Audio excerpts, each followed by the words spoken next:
Irmãos, na semana passada nós terminamos a nossa série sobre quem era Deus, ou quem é Deus, né? Deus continua sendo, não é porque a gente terminou a série, né? Que ele não é mais. E nós iniciamos hoje a série Quem é o Homem. Nós já falamos quem é o Espírito Santo, quem é Deus, e nós vamos iniciar sobre quem é o homem. A gente está fazendo essas séries com base no nosso catecismo maior, Confissão de Fé de Westminster, no Breve Catecismo, e você pode acompanhar, inclusive, se você tiver esse material, né, as perguntas que a gente está respondendo ao longo das aulas. Nós estamos na pergunta 21, que vai começar a falar sobre a doutrina do homem, ou quem é o homem, e inicia justamente a partir da perspectiva da queda. A gente já falou a respeito da criação, eu vou lembrar rapidamente a respeito disso. Você pode rever essas aulas todas lá no YouTube, no canal da nossa igreja, lá no YouTube, Igreja Presbiteriana do Tarumã, está tudo disponível lá, séries inteiras, você pode assistir de novo, quantas vezes quiser, acelerado, devagar, você pode ver lá e rever, mandar para as pessoas.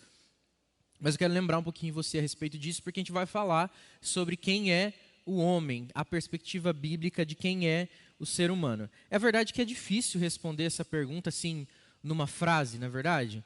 Porque hoje em dia essas definições elas vão partir de tantos pressupostos. Se eu for falar assim, quem é o homem para a medicina? É um corpo fisiológico, com sistemas e órgãos em funcionamento. Quem é o homem para o direito?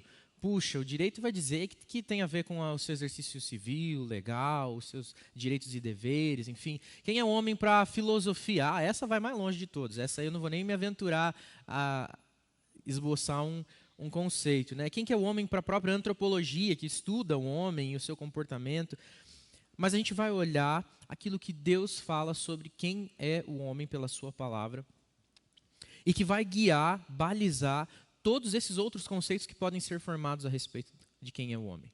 A Bíblia vai dar a definição definitiva e ela não vai dar isso numa única frase, numa única sentença, numa explicação de 15 segundos, nada disso. É uma longa explicação, por assim dizer, justamente por isso que a gente vai ter uma série de aulas para falar sobre isso, para a gente construir, pelo menos, ali a primeira base, a primeira camada daquilo que vai lançar, então, alicerce para que a gente vai construir a respeito de quem nós somos como seres humanos, aos olhos de Deus, à luz da palavra de Deus e do seu registro. Em primeiro momento, a gente pode dizer que o homem é criação de Deus. Nós já vimos isso, que o ser humano foi criado por Deus lá no início de todas as coisas, no sexto dia da criação. Deus fez o homem à sua imagem e conforme a sua semelhança, sua imagem e semelhança. Ele criou o homem e colocou no homem aquilo que ele também é. Exatamente igual? Sim ou não? Aliás, quero lembrar. Cadê a Elô? Perdi a Elô. Tava aqui. A Elô está lá atrás, que lá ela tem visão privilegiada. Se você quiser falar, só levanta a sua mão e ela venha correndo até você com o microfone, tá? A gente usa o microfone só para quem está na transmissão poder acompanhar também a participação de cada um. E você pode ficar à vontade para responder. E eu já vou fazer perguntas que eu vou esperar pela resposta de vocês mais diretamente, mas fique à vontade para participar. Então, até tinha esquecido que pergunta que eu fiz mesmo? Isso, obrigado. Vocês estão prestando atenção. Não foi teste não, eu esqueci, mas... Deus fez o homem exatamente igual ao que ele é? Só ouvindo um acho que não. É isso mesmo, acho que não e não mesmo, tá certo? Ele colocou a sua imagem e a sua semelhança no homem, mas não exatamente igual. O ser humano é imutável? Ele não muda, ele é sempre o mesmo, igualzinho? A gente sempre está com o mesmo humor, tem a mesma vontade hoje, amanhã e depois de amanhã. A gente sonha uma coisa quando é criança e depois quando é adulto continua sonhando essa mesma coisa? Em tudo? Não, a gente varia bastante, né? Mesmo que você lá, quando criança, sonhou uma profissão e hoje você consiga exercer ela, tem uma série de outras coisas que você sonhou e que hoje não faz nem sentido mais na sua vida.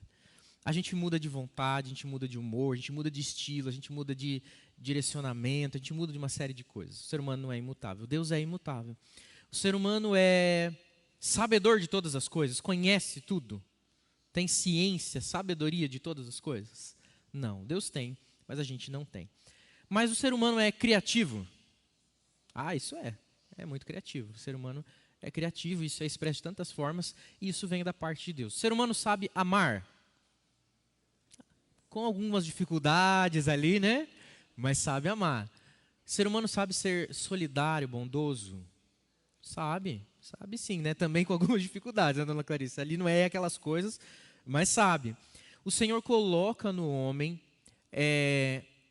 como se fossem partes de si no próprio homem. Quando diz então que nós somos criados à imagem e semelhança de Deus, a gente já sabe disso, que não é fisicamente, Deus não tem olho, boca, mão e pé, porque Ele é espírito, Ele não tem corpo físico, mas que nós temos características em nós que o Senhor Deus comunica através de nós, da sua própria existência, do seu próprio poder, do seu próprio ser, de quem Ele mesmo é. Não vou dizer quem é Deus, porque a gente já teve uma série aí, agora você tem que assistir lá de novo no YouTube, né? Mas Deus coloca tudo aquilo que Ele é, aliás, parte daquilo que Ele é em nós. Já está chegando aí, Reinaldo. E isso é expresso no homem. Então, essa é a criação original, lá do Gênesis, lá do Éden. Reinaldo, fica à vontade. Bom dia. Bom dia, meu irmão. O pastor falou do homem, esse homem é criativo, né? E é engraçado que a gente estava brincando aqui que a pessoa mais pobre é mais criativa, né? Porque o ser humano para fazer gambiarra é a pessoa mais... Então tem muita gambiarra, né? Mas a minha pergunta era outra, né? Em relação à porcentagem de QI, que nós já ouvimos muitas vezes falar que o homem usa hoje 10% da sua capacidade do cérebro. Né? Então eu queria saber do aspecto bíblico, o que o pastor tem a dizer em relação a isso? Se realmente o homem ele é muito limitado, né? Porque Deus realmente o limitou ele nessa proporção mesmo, ou não é bem assim? Tá, muito legal a sua pergunta, vou dizer bem contemporânea até, né? Muito, muito importante. Vamos pensar junto aqui. A Bíblia deixa claro para nós que o pecado limitou as nossas possibilidades, vamos assim dizer, né? E quando diz que limitou, não é só uma questão moral. O pecado nos limita por completo. Limita o que tem no nosso intelecto, limita o que tem no nosso físico, tanto que a gente fica doente, é uma consequência do pecado, e limita as nossas decisões morais. Eu não vou falar de QI nem de porcentagem, primeiro que o QI ele é um parâmetro específico de medição de capacidade de inteligência, ele não mede toda a capacidade do ser humano, né? Mas ele mede diante de um parâmetro específico. Essa questão da porcentagem, mais complicada ainda, né, dizer quanto por cento do cérebro a gente realmente usa ou não usa. Mas eu acredito sim, pelo que eu vejo na palavra, que as nossas capacidades são e estão diminuídas. E eu acredito que tem coisas que a gente ainda não entendeu, não percebeu e não desfrutou. Por exemplo, quando a gente vê Deus fazendo sinais e maravilhas através da vida de pessoas que foram usadas poderosamente por Deus, Ele não faz isso apenas através do extraordinário, mas muitas vezes Ele faz através daquilo que é ordinário, comum.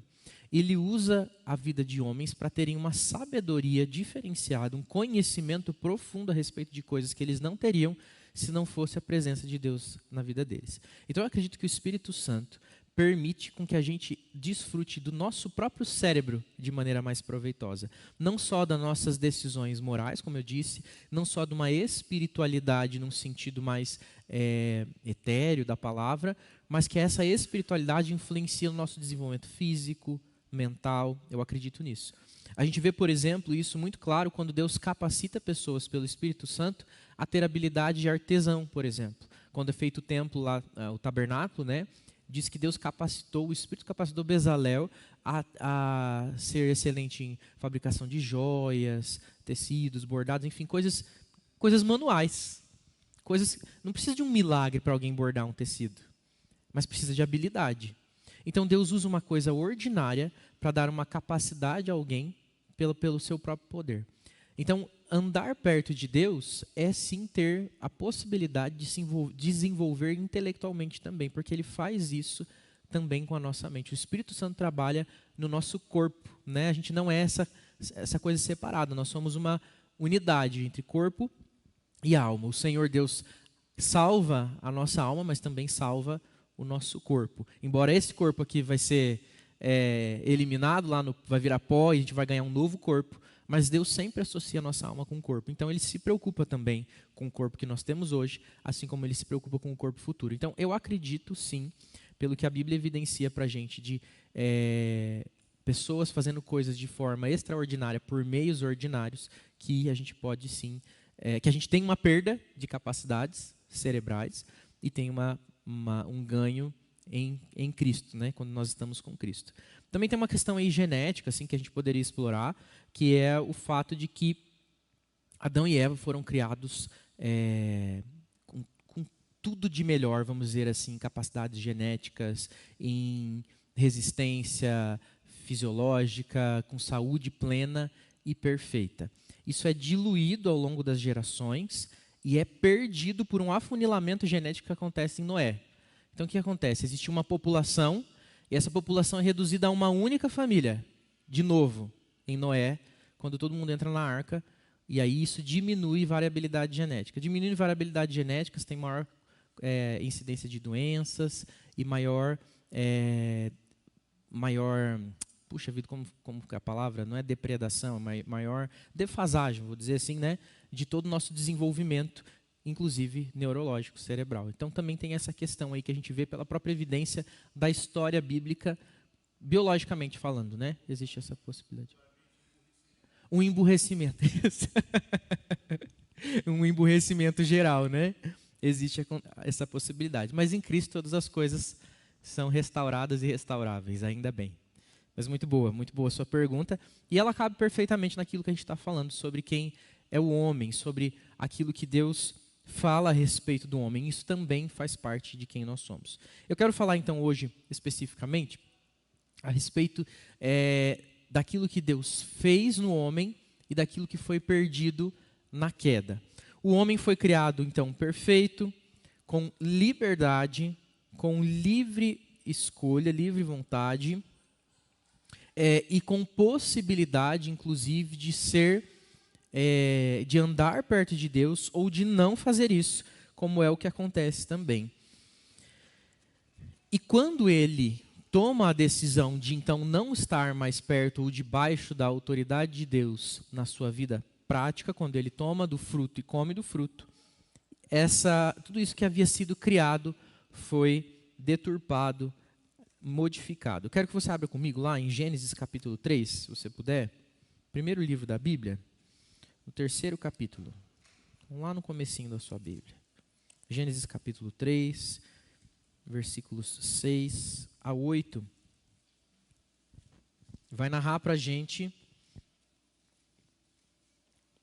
o momento exato onde acontece a queda do homem. Versículo 6 diz assim: Vendo a mulher que a árvore era boa para se comer, agradável aos olhos, e a árvore desejável para dar entendimento, tomou do seu fruto e comeu. E deu também ao marido, e ele comeu. Então os olhos de ambos se abriram, e percebendo que estavam nus, costuraram folhas de figueira e fizeram cintas para si. Ao ouvirem a voz do Senhor Deus, que andava no jardim, quando soprava o vento suave da tarde, o homem e sua mulher se esconderam da presença do Senhor Deus entre as árvores do jardim. Nesse texto, a gente vê o momento exato, é um zoom na queda, né? Uma aproximação do momento da queda. Qual é o pecado? Perguntinha capciosa, né? Qual é o pecado que Adão e Eva cometeu, que gerou a queda da humanidade? Qual foi o primeiro pecado cometido ali? Desobediência? Todos concordam? Não foi comer o fruto? Não? Não é pecado comer fruta? Ainda bem, né? E se eu dissesse que foi cobiça? Quem veio antes, a cobiça ou a desobediência? E se eu dissesse que foi a arrogância? Porque a serpente fala para eles assim: se vocês comerem desse fruto, vocês vão ser iguais a Deus, saber igual a Ele. E aí, quem foi primeiro? Cobiça, arrogância ou desobediência? Desobediência? Quem acha que foi a cobiça? Deus falou para não comer. Hã? Olha isso, o Edgar trouxe um bom também. O primeiro pecado foi dar ouvido ao conselho do ímpio, né? Que já fala lá no Salmo 1 que não pode. Ouviu a serpente e deu bola para ela. Perfeito, Lúcia. Obrigado. Eu queria ser provocativo aqui, você foi na mosca. É isso aí. O conjunto da obra. O pecado, ele não é... A gente precisa, às vezes, perder essa concepção de que o pecado é um ato, mas o ato revela o pecado. O ato revela o pecado, né? Então, eu provoquei vocês. Que bom que a gente já passou aí do nível básico, que é dizer que o pecado de Adão e Eva foi comer o fruto. Não foi. O pecado de Adão e Eva foi a cobiça, foi a desobediência, foi a arrogância, foi a soberba e tudo que você puder incluir nesse pacote de pecados. Estava lá, presente naquele momento. Tudo acontecendo ao mesmo tempo. A gente não consegue sistematizar o pecado de tal forma que a gente diz assim, quando eu menti, o único pecado que eu cometi foi o da mentira. Verdade? Mentira, quando a gente geralmente mente para se proteger de alguma coisa. Então tem um senso aí de defesa própria, um desejo de se preservar. Aí se a gente for pensar o motivo da mentira, vai vir outros pecados juntos. A gente nunca comete um pecado que implica em uma única coisa que a gente consegue dizer assim, olha, num fluxograma pecaminoso, a gente consegue dizer que o primeiro pecado foi esse, que deu origem a esse, aí enraizou em 2, que depois virou em 5. A gente não consegue fazer isso. Porque o pecado é mais do que um ato, mas é um estado de pecado. Nós somos pecadores, não estamos pecadores. Aliás, graças a Deus estamos pecadores, porque o Senhor Jesus já nos regenerou, né? E nós temos a promessa de sermos totalmente regenerados em Cristo. Mas o que eu quero dizer é que nós somos pecadores porque está o pecado em nós. Nós não estamos pecando e paramos de pecar. Né? Eu já fiz essa brincadeira aqui, que eu tinha essa ideia, assim, quando adolescente, criança, que eu falava assim, tive 5 minutinhos de perfeição agora, porque eu não cometi pecado nenhum. Né? Então, a Bíblia fala que quando você fala que não cometeu pecado, está pecando, eu só estraguei esse recorde porque eu acabei de falar que eu estava perfeito, que eu não pequei. Mas a gente fica nessa ideia assim, eu estava perfeito até agora, mas eu acabei de cometer meu primeiro pecado do dia, agora eu fiquei pecador. E não é verdade. Você dormiu pecador, acordou pecador, porque o pecado nasceu pecador, foi concebido pecador, porque nós somos pecadores. A gente não se torna pecador a partir do primeiro pecado. Não tem um marco na nossa vida que quando a gente era lá criança, a gente cometeu o primeiro pecado e daí a gente inaugurou a nossa vida de pecador. Não é essa a ideia. E às vezes a gente quer dar essa sistematização para explicar. É claro que a própria Bíblia fala para a gente quais são os pecados, para que a gente possa ter noção, percepção, ideia de como o pecado nos assola, nos incomoda e está presente dentro de nós, para que vendo o pecado em nós, a gente possa fugir, tendo o pecado evidenciado, a gente possa fugir do pecado, resistir ao diabo, que a gente possa nos direcionarmos a Deus e reconhecermos quanto a gente carece do Senhor Jesus. Mas o pecado é algo que está em nós. E não só aparece quando a gente peca. Mesmo quando a gente está sem pecar, ainda existe lá em nós um pecador guardado, enjaulado, né? Reinaldo, diga. Pastor, eu estava brincando aqui com a Michela, mas é uma coisa que, né, hoje acontece muito também, né? Estava falando que a serpente estava passeando ali pelo jardim e viu a Eva de bobeira, sem fazer nada, né? Enquanto Adão estava trabalhando. Então, mente vazia. A oficina do diabo, né? Minha mãe já falava aí isso também, minha avó. Ele passou por ali, viu a Eva, né? Falou, não, eu vou pegar ela que ela está desocupada aqui, e encheu a cabeça dela, né? Mas será que o Adão estava trabalhando? Eu acho que o Adão estava desocupado, porque a Bíblia fala que ela come e faz assim, toma, come aí também. 2 desocupados, né? 2 desocupados. Eu falei, por isso que a mulher tem que trabalhar. Ela estava de bobeira, sem fazer nada.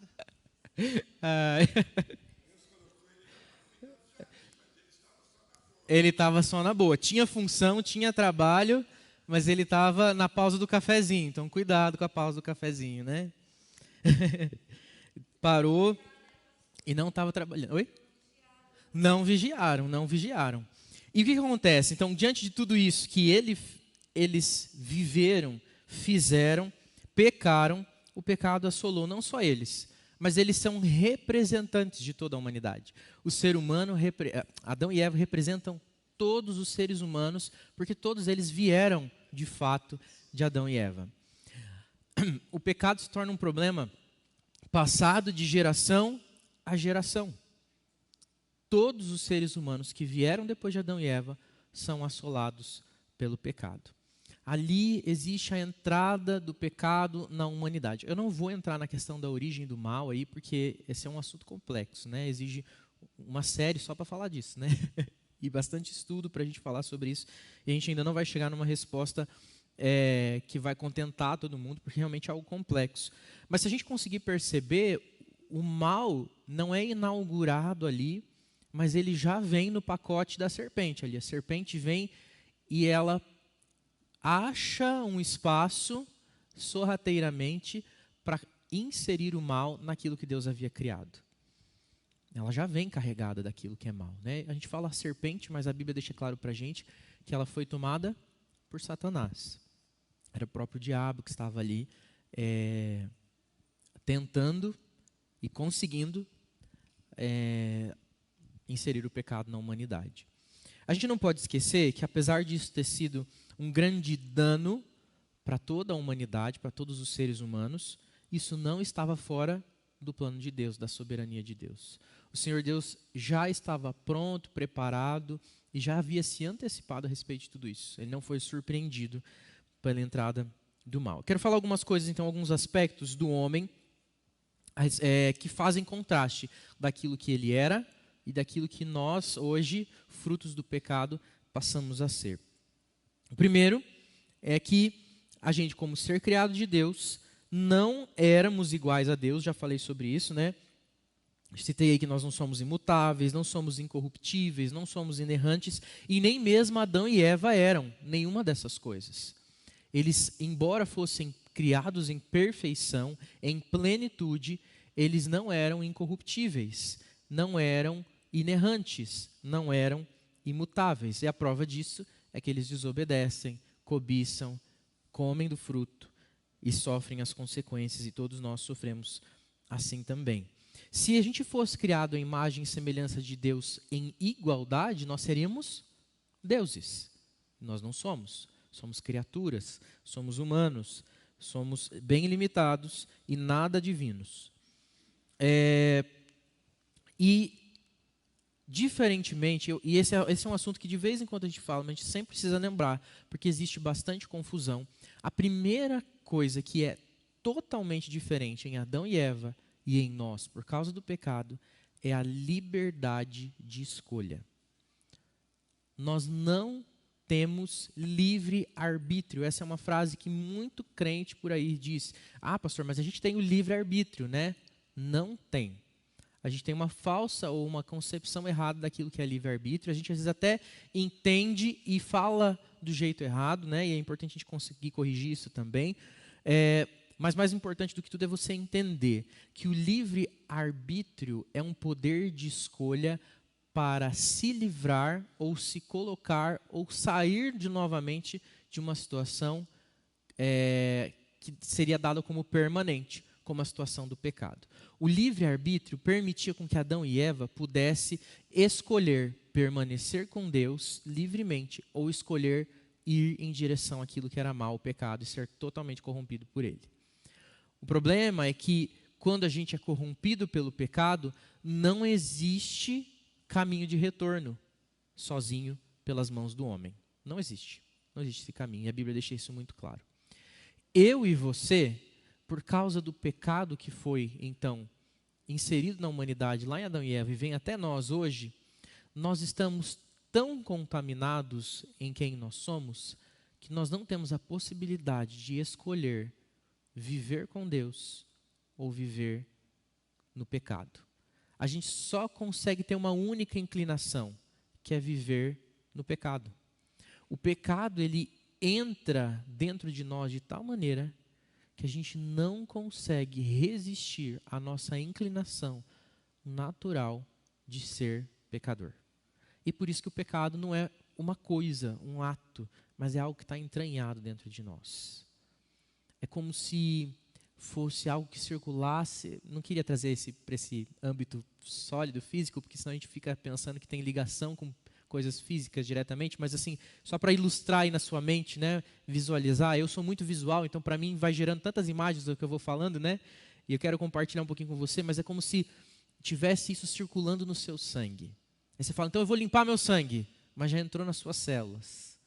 Então eu vou fazer uma esfoliação para tirar das minhas células, mas já está nos seus órgãos, e já está nos seus cabelos, e já está por tudo que existe em você. De tal forma que quando você vai tomar uma decisão e diz, hoje eu vou acertar, não dá. Tudo que existe em você é inclinado para aquilo que é mal e pecaminoso. Então, esse poder de escolha que Adão e Eva tinham de não se contaminar com as coisas, e eles podiam resistir totalmente, decidir permanecer no bem, nós não temos mais. Porque nós fomos aí contaminados completamente com o pecado. Mais uma ideia aí para você visualizar, é como se você pegasse um copo de água e você olha para ele, ele é limpo. Se você tomar, ele tem gosto de água, né?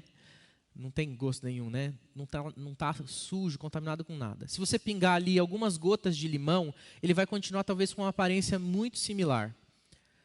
A não ser que você despeje aí pelo menos meio limão, para mudar um pouco a cor, você não vai perceber nenhuma diferença se você pingar algumas gotas de limão dentro da água.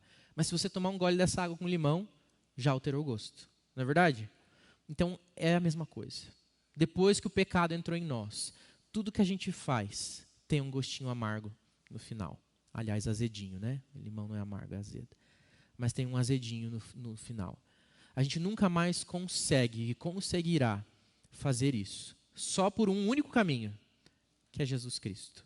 O que Jesus faz é justamente reverter essa condição, não devolvendo para a gente o poder de escolha, mas nos livrando da consequência de uma escolha que foi feita lá no passado e deixou a gente com o pecado contaminando dentro de nós. Enquanto nós estamos nessa terra, ainda existe essa luta constante, essa briga, como é que chama aquele brincadeira de corda? Cabo de guerra, esse cabo de guerra que fica entre o espírito e a carne, lutando constantemente. Mas agora a gente sabe que mesmo que nós estamos em luta, existe uma esperança. Nós seremos libertos desse mal de uma vez por todas na eternidade. Então só existe essa única possibilidade disso tudo ser revertido. Então o primeiro aspecto que a gente pode observar é a liberdade do homem. O homem, e a gente prega tanto sobre liberdade, né? Aliás, o mundo fala tanto sobre ser livre, seja livre, faça suas escolhas, mas esse é um engano. A gente consegue, no máximo, escolher se o nosso cabelo vai ser dividido no meio ou do lado.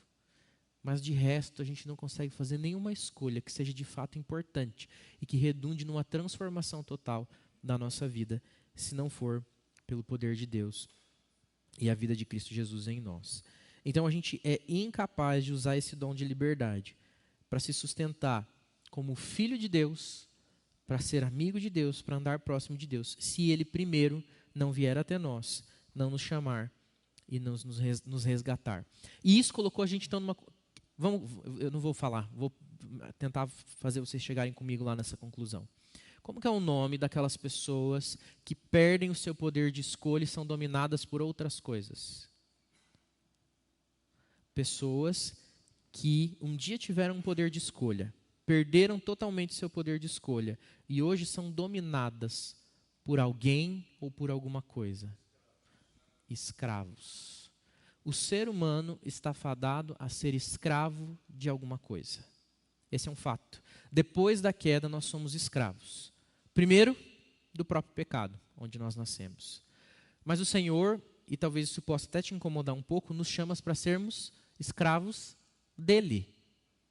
Servos. Quando Deus fala que nós somos servos, Paulo fala, né? Eu sou servo de Cristo. Isso é uma tradução amenizada. A palavra que ele usa lá é eu sou escravo de Cristo. O Senhor Deus, e nós nos chamamos de Senhor, porque ele se torna de fato o nosso Senhor.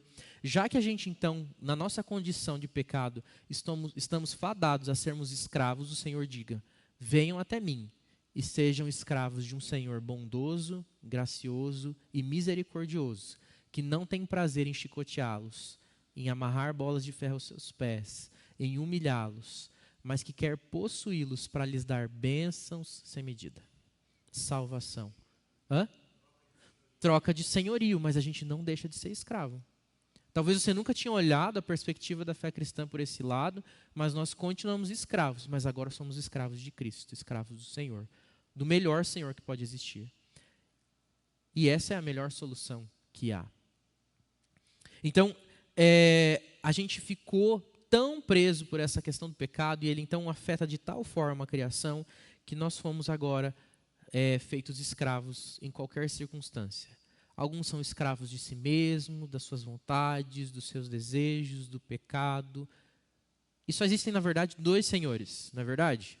Embora eu falei aqui, né, que a gente é escravo disso, daquilo, mas só existem, de fato, dois senhores que dominam sobre tudo. Sobre tudo não, né? Sobre as circunstâncias aí, né? Sobre tudo só um, que é Deus. Mas aqueles que não são debaixo do senhorio de Deus, estão debaixo do senhorio de quem? Pode falar que ele não aparece. Não precisa ter medo não, né? É do diabo, né? Do diabo. Ele é o senhor daqueles que estão vivendo debaixo do pecado. Ai, pastor, mas não é assim. Eu tenho um amigo, ou meu vizinho, ou meu parente, ele é muito bondoso, ele não faz coisas cruéis, coisas ruins. Ele ainda não conhece Jesus, mas é só o que está faltando. Então, está faltando tudo, porque ele ainda continua debaixo do senhorio de Satanás, assim como eu e você estávamos antes de Cristo Jesus.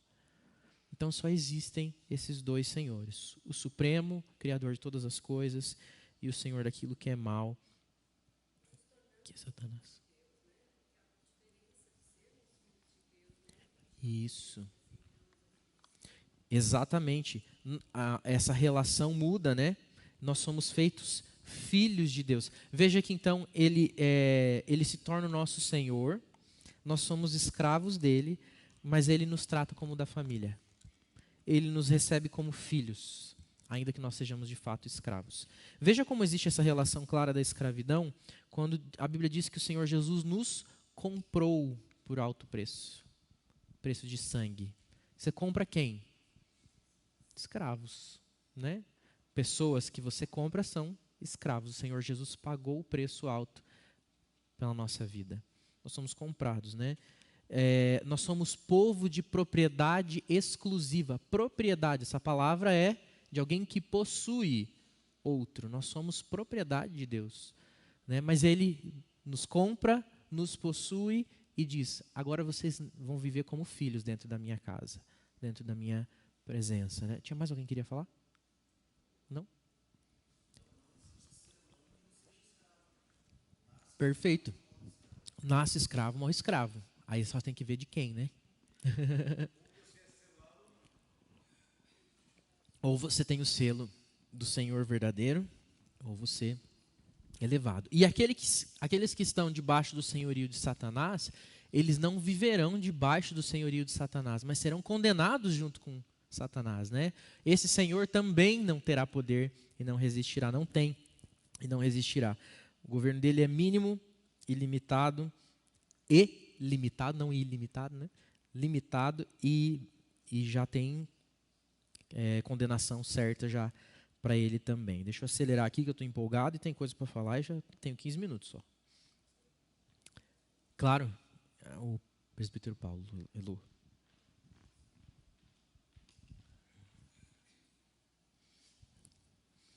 Somos uns escravos bem desobedientes, né? Você vê que o nosso Senhor é bonzinho, né? Geralmente os escravos, na desobediência deles, levavam Mas boa cintada, umas né? cintadas. Mas somos escravos, como a própria palavra diz. Pastor, é impressionante como as coisas acontecem, e falando sobre pecado, né, e a desobediência, porque eu gosto de duas coisas que eu sou muito assim apaixonado mesmo. Um é a música, apesar de não cantar muito, mas eu gosto. E o outro é praticar futebol, né? E eu jogo com dois grupos, um da igreja na segunda noite e na sexta à tarde, não à tarde assim, durante o dia, mas no final do dia, com o pessoal da empresa. E eu vejo duas duas características nas pessoas bem diferentes, né? E eu entendo assim, por sermos pecadores e sermos esses servos desobedientes, né, e inclusive hoje a sua devocional calhou muito bem o que nós estamos conversando, que como nós pecamos quando nós colocamos outras coisas em práticas, né, a não ser o nosso próprio Deus, eu percebo assim que lá eu tenho pessoas que, no disputar uma jogada, disputam com mais lealdade do que aqui. É impressionante, né? Então, a necessidade que nós temos de sermos pecadores e carecermos desse Deus, né? É por isso que nós temos que estar sempre atentos. Apesar de sermos uns escravos desobedientes, por isso que eu digo, porque quando a gente vai praticar tão simples um esporte, a gente acaba pecando e muito. Verdade. Né? A gente acaba pecando e muito. Então, o que eu gostaria de dizer é que, mesmo nós sendo pecadores e escravos desobedientes, nós precisamos sempre estar bem próximo desse Deus, para que a gente possa ser sempre corrigido, né? Sempre corrigido por Ele. Como nós não tem como evitar o pecado, nós seremos pecadores, mas a aproximação desse Deus faz com que a gente tenha fugiu a palavra agora aqui, uma forma melhor de se viver e de atuar em determinados momentos que a gente percebe que errou. Nós somos aperfeiçoados, né? Melhorados, né? Exatamente. Isso aí. Seria mais isso, pastor. Muito bom. Isso que você trouxe, né, um exemplo bem prático aí dessa questão do futebol, mostra isso que a gente falou de manhã, no comecinho da manhã, sobre os amigos que a gente cultiva, né? E aí, às vezes, a gente tem tanto afinco ali na disputa do futebol, porque aquilo pra gente mexe com o nosso coração, como às vezes a gente não tem essa mesma vibração com as coisas de Deus, como a gente não está realmente comprometido, né? Mas graças a Deus que Ele é um Senhor bondoso, porque você falou uma coisa que é verdade. O escravo, quando a gente lembra aí da época escravagista, embora hoje a gente tenha ainda algumas situações semelhantes, não tem opção de desobediência, né? Desobedeceu pode até morrer. E a gente ainda é levado com muita paciência, misericórdia, Deus perdoa, nem fala, tá bom, você fez errado, mas vem aqui, vamos de novo, vamos ir de novo, e de novo. Né? E Deus é realmente muito gracioso com a gente. Claro, essa questão, então, da liberdade. Alguma dúvida nesse sentido? Sobre a gente ter a liberdade de escolher e não ter mais, essa questão da escravidão. Posso passar para o próximo? Fiquem à vontade, pode perguntar. O segundo aspecto aqui é o estado de inocência. A gente chama de estado de inocência esse estado que o homem estava antes da queda. E essa palavra inocência, ela pode dar uma conotação errada, se a gente não tiver aí um entendimento profundo, porque não é que o ser humano ele era bobinho, imaturo, ingênuo, ele era inocente, no sentido de que ele não era afetado por culpa, incredulidade, malignidade, mas continuava ainda assim sendo propenso a ser vaidoso, egoísta e desobediente, como de fato foi. Então, esse estado de inocência diz respeito a um estado onde não havia pecado no coração do homem, ele não conhecia aquilo que era mal, mas conhecia aquilo que era bom, vivia em comunhão contínua com o Senhor, vivia em paz com Deus, que é tudo que a gente almeja hoje quando a gente busca a presença de Deus. Mas isso não quer dizer então que ele era sem noção, né? Não tinha ideia do que estava acontecendo. O ser humano caiu na conversa da serpente, porque tadinho, eles eram devagar, né? Eles eram inocentes, ingênuos. Não, a Bíblia mostra para a gente seres criados com total inteligência, percepção, possibilidade de uma escolha inteligente também, né? Eles tinham vontade própria e conseguiam direcionar essa vontade para aquilo que eles queriam fazer. Eles tinham a capacidade de cuidar do jardim, de dar nome aos animais, de zelar pelas coisas, de se relacionar entre si. Eles não eram infantis, eles eram inocentes. Eles não eram ingênuos, imaturos, desinteligentes, ou enfim, impossibilitados de alguma forma mentalmente de responder as coisas de uma forma clara, mas muito pelo contrário, eles eram inocentes daquilo que era mal, mas totalmente capazes, inteligentes de fazer escolhas direcionadas. E eles tinham um guia para isso, que era a verdade de Deus, a relação com o próprio Deus e aquilo que Deus tinha colocado como lei. Come de tudo do jardim. É uma árvore que eu estou falando que não é para comer. De tudo, todo o resto, você pode se alimentar. Então, essa também é uma diferença. A gente não volta mais nesse estado de inocência. Eu e você não alcançamos mais esse estado de inocência na nossa existência aqui. E mesmo quando nós estamos em Cristo Jesus, esse estado de inocência vem sendo construído em nós novamente, mas a gente só vai desfrutar plenamente dele no céu. Só depois que morrer, ou se Jesus voltar antes da gente morrer. Mas esse estado de inocência só será totalmente restaurado no céu, na Nova Jerusalém. Quando houver novos céus, nova terra, nós fomos completamente renovados no Senhor, recebemos um novo corpo. É isso que nós vamos desfrutar lá. Esse estado de inocência foi perdido e ficou lá no Éden, ficou lá no jardim. Adão e Eva provaram disso no início, mas imediatamente após a queda, eles perdem esse estado de inocência e não podem mais. São excluídos da comunhão com Deus, são corrompidos e têm a imagem de Deus degradada, não destruída, mas degradada. Isso faz diferença também. Nós não tivemos a imagem de Deus em nós destruída, ela foi corrompida, manchada, degradada, mas não destruída.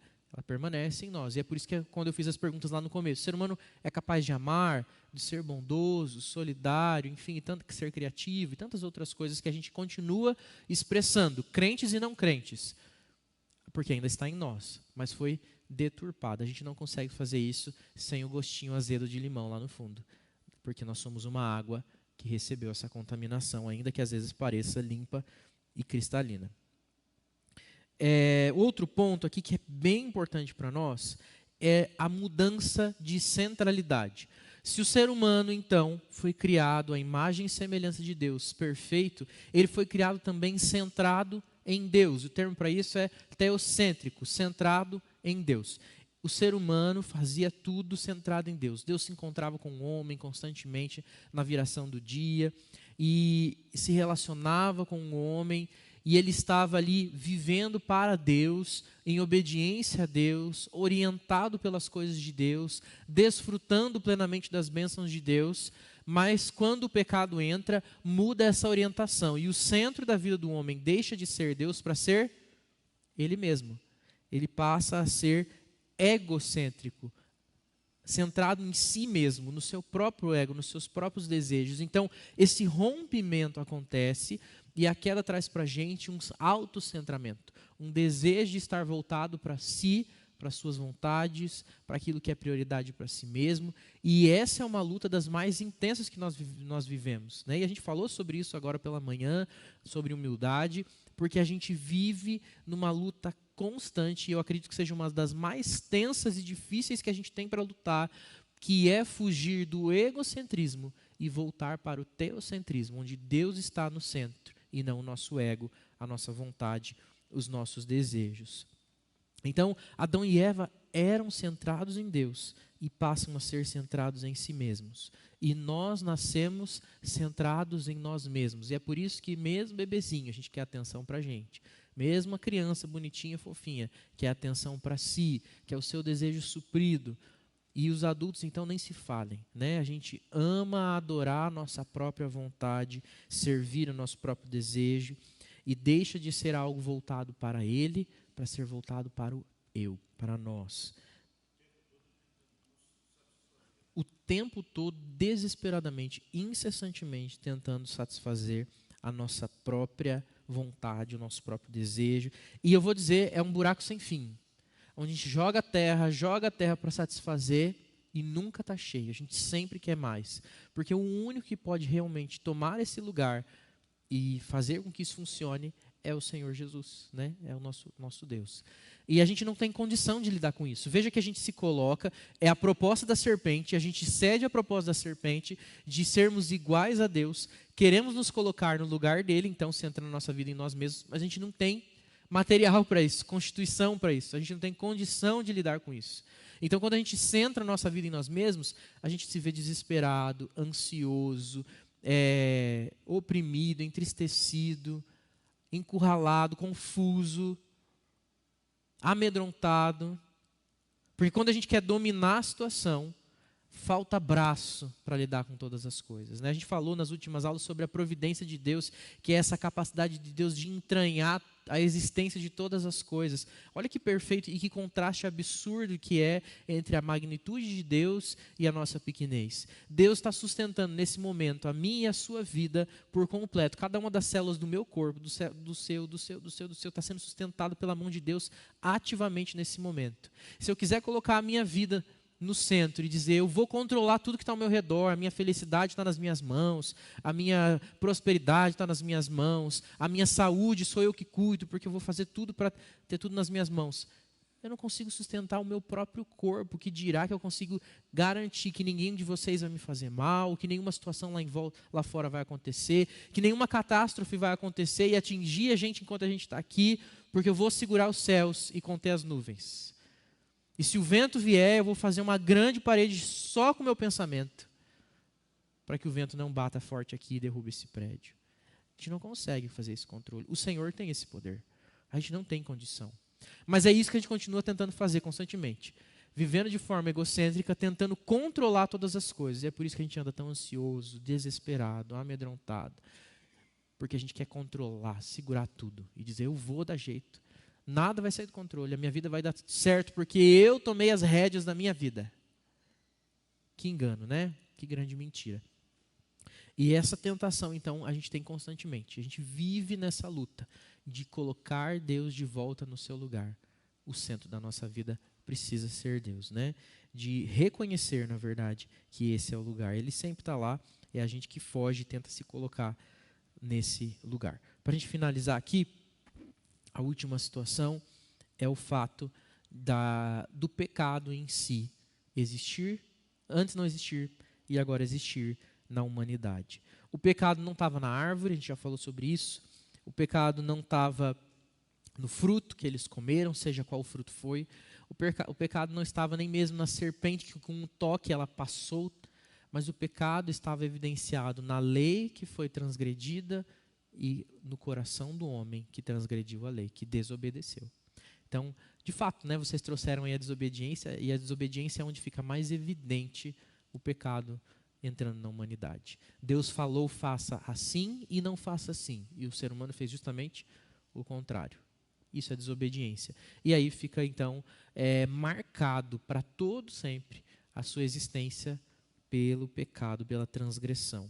Gênesis 2:16, 17 diz, de toda árvore do jardim comerás livremente, mas da árvore do conhecimento do bem e do mal não comerás, porque no dia em que dela comeres, certamente morrerás. Essa era a lei que o Senhor deu. Né? E a transgressão da lei é o pecado. O pecado é definido pela palavra de Deus desde o início como transgressão da lei. Se não tivesse lei, não teria pecado. Mas Deus deu a lei para que o pecado fosse evidenciado.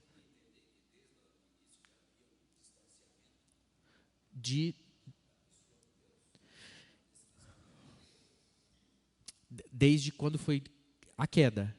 Sim, com certeza. Há um distanciamento total, né? Um rompimento total. E que Deus ainda toma a iniciativa e fala, eu vou fazer roupas para vocês. E Deus se reaproxima deles. Mas não existe mais a possibilidade dessa convivência próxima do Éden. Porque imagine, Paulo, que o jardim ali que Deus fez, é como se Deus falasse, aqui vai ser a minha casa física e vocês vão morar comigo. Ele diz, mas para vocês morarem aqui, vocês precisam se submeter a mim. E eles fazem o contrário, desobedecem. Eles dizem, agora não dá mais. E não só porque eu não quero, mas porque isso é o justo, é o certo. E aí rompe-se totalmente. Eles não podem entrar mais no Éden. E é tão forte isso que Deus coloca anjos na porta do jardim para dizer, vocês não podem entrar mais aqui, porque aqui na minha presença tem vida, a árvore da vida. Eles não podiam comer da árvore da vida, senão eles iam viver eternamente em pecado. E o Senhor não queria isso. Então, por mais duro que parecesse, essa era a medida de graça e misericórdia que Deus já dava. Mas Deus faz o quê? Sai do Éden e vai até eles levar roupa para eles.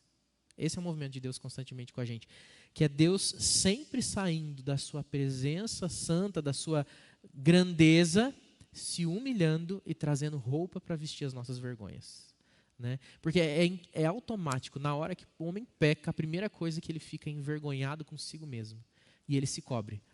A gente leu ali, né, que ele pega folhas e faz cintas para cobrir o seu corpo, porque eles estavam nus. E Deus faz o quê?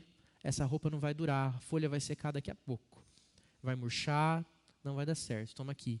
Deus faz um sacrifício, derrama sangue de animais, com a pele dos animais, faz roupas para Adão e Eva e cobre a vergonha. Então, Deus, existe esse rompimento total, essa separação total, por causa da transgressão da lei.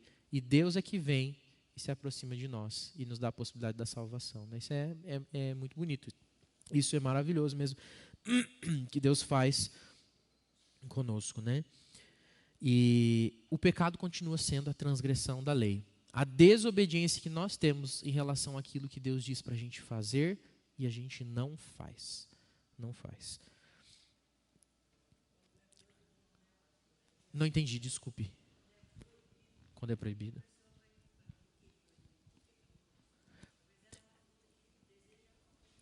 Então, a Bíblia fala que a fruta era desejável aos olhos, né? Era bonita.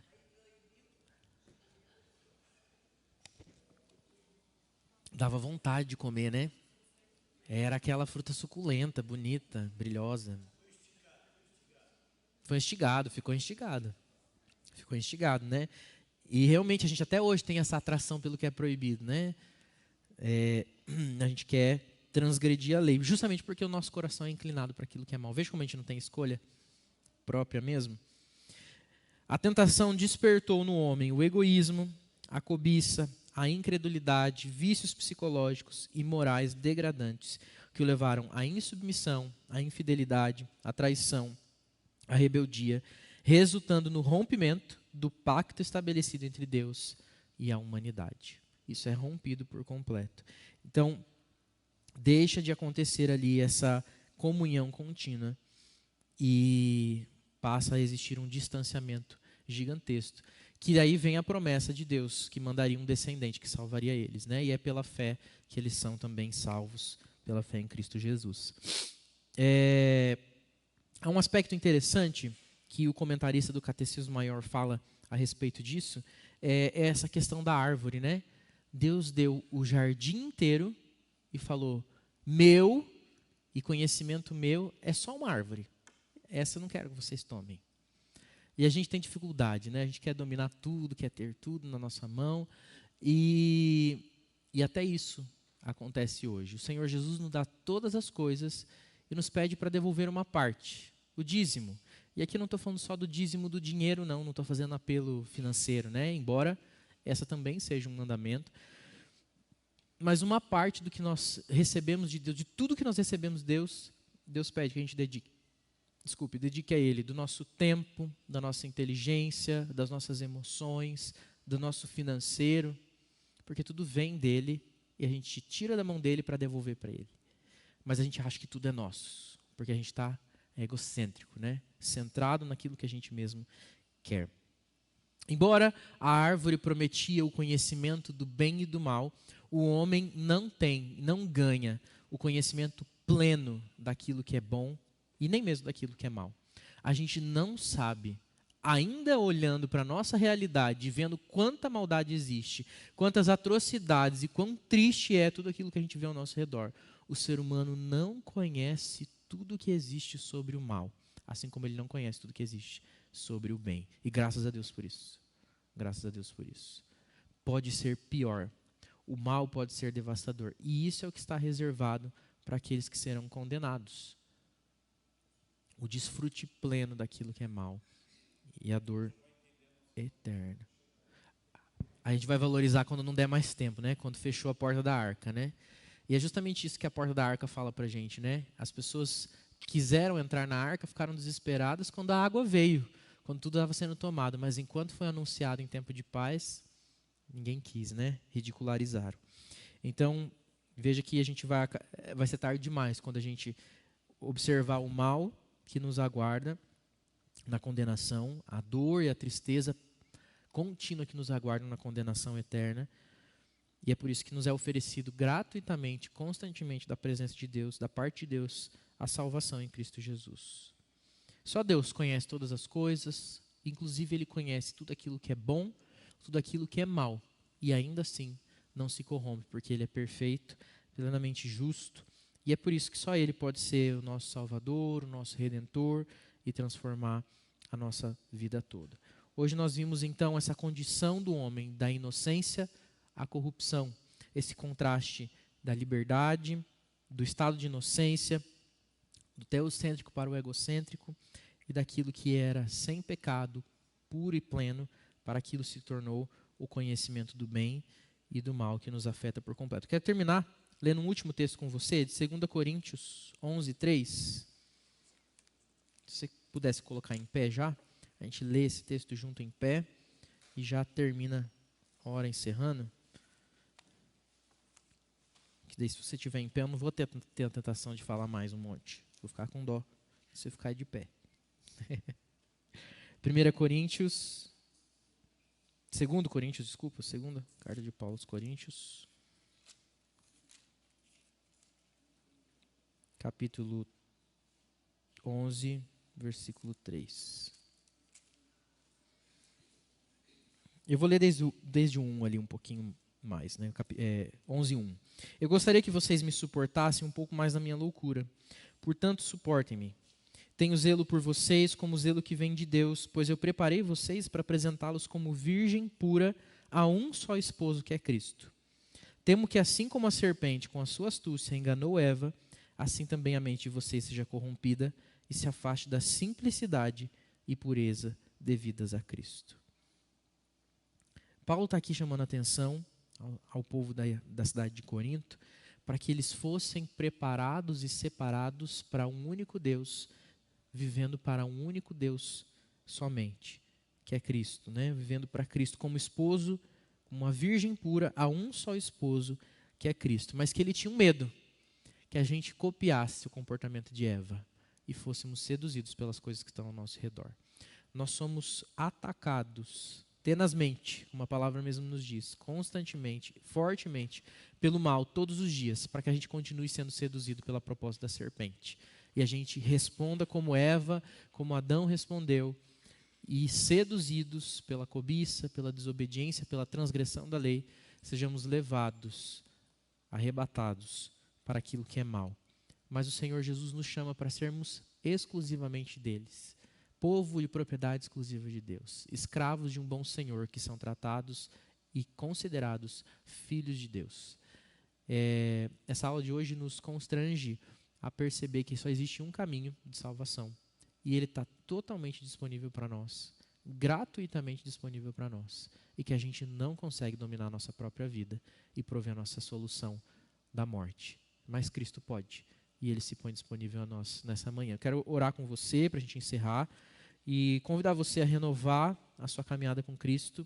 Se você já caminha com Ele, já recebeu a graça de Cristo Jesus no seu ser, foi salvo por Cristo, para que você continue fugindo e resistindo à proposta da serpente, mas que, se você ainda não fez esse compromisso com Deus, quero convidar você a se colocar diante de Deus nessa hora e dizer: Senhor, eu vi hoje, claramente com os meus olhos, que se não for pelo Senhor me salvando, eu sempre vou dizer sim para a serpente, e o pecado sempre vai me dominar.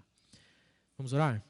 Deus querido, obrigado pela sua palavra, que é tão clara, fala conosco, nos confronta, às vezes até mesmo nos assusta, porque a gente não tem concepção total de tudo aquilo que realmente é o mal que nos assola, mas a gente também às vezes não consegue conceber a graça, a magnitude, a grandeza da graça que nos é disponibilizada em Cristo Jesus.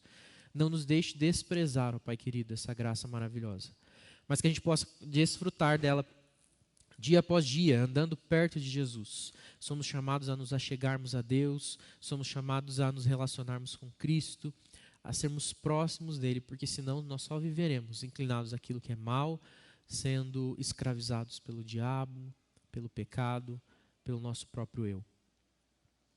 Senhor Deus, que nós sejamos tirados do centro da nossa vida, que o nosso ego não seja servido, mas do Senhor. Nós não temos condição de lidar com tudo aquilo que a gente às vezes se propõe a ser, os deuses da nossa própria vida. Mas só o Senhor é Deus, verdadeiro, poderoso e pode cuidar de nós. E o Senhor tem uma proposta de vida para nós, vida abundante, vida eterna e liberdade de uma vez por todas. E a sua palavra nos diz que uma vez que nós somos alcançados pela sua graça, o pecado não tem mais domínio sobre nós, mas pertencemos a Deus. Que o Espírito Santo nos encha e nos ajude a lutar contra aquilo que é mal, e nós possamos de fato viver a vida próxima de Cristo, confirmando a salvação que recebemos, a eleição para a qual nós fomos chamados, eleitos para sermos filhos de Deus, para a glória de Cristo Jesus. É no nome de Jesus que nós oramos agradecidos. Quero orar também, ó Deus querido, pedindo a tua bênção ao longo desse dia, em tudo que nós fizermos, ao almoçarmos, ao descansarmos, ao termos tempo com pessoas queridas, ou mesmo ficarmos sozinhos, ao servirmos uns aos outros, que sejamos acompanhados por Ti. Nos traz logo mais à noite, para Te servirmos e adorarmos o Senhor também como povo, alegres, juntos, em comunhão, servimos ao nosso Deus. Em nome de Jesus. Amém. Deus abençoe sua vida. Um bom domingo.